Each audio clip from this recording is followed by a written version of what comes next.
Le cerveau, c'est l'organe du corps le plus graisseux après le tissu adipeux, donc après notre graisse. Ça veut dire qu'il a besoin de lipides essentiels pour son fonctionnement. Parmi ces lipides, le DHA, l'acide docosahexaénoïque, est un acide gras essentiel, c'est un oméga 3 essentiel, dont nous avons besoin quotidiennement dans notre alimentation.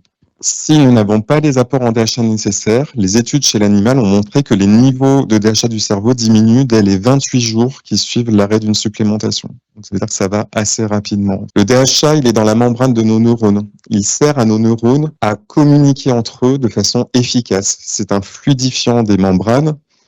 En fait, un acide gras insaturé, c'est un acide gras à qui il manque un électron, et donc le fait d'avoir un électron en moins va le rendre plus fluide. C'est pour ça que l'huile est liquide et que le beurre est solide. Le beurre est riche en graisses saturées, elles ont tous leurs électrons, alors que l'huile a des acides gras insaturés, et donc il manque des électrons.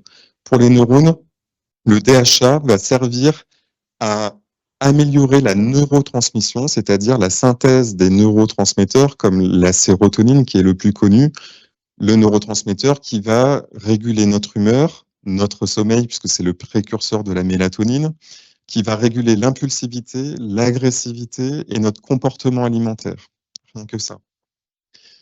Actuellement, quand on est face à une dépression, donc une dépression, c'est une définition statistique, il faut avoir 5 symptômes parmi les 9 symptômes listés dans le DSM, le manuel diagnostique et thérapeutique utilisé par les psychiatres. Et donc, parmi ces symptômes, une tristesse de l'humeur persistante pendant plus de 15 jours ou une perte quasi complète du plaisir, des troubles du sommeil, des troubles de l'attention, de la fatigue, des idées suicidaires parfois, une culpabilité, une perte d'estime de soi. Tout ceci, c'est des définitions statistiques, mais on n'a pas dit d'où vient la dépression. Et parmi ces dépressions, il y a des dépressions qui viennent, on pense que 40% de ces dépressions proviennent d'un affaiblissement de notre système immunitaire. Ça a été le sujet de mon doctorat en biologie cellulaire et moléculaire, de travailler sur les liens entre le système immunitaire et notre cerveau, et donc notre santé mentale.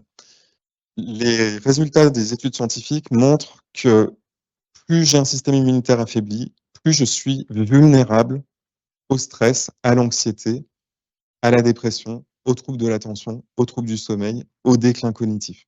Donc j'ai besoin en renforçant mon système immunitaire, par les nutriments qui vont aider mon système immunitaire, de protéger mon cerveau.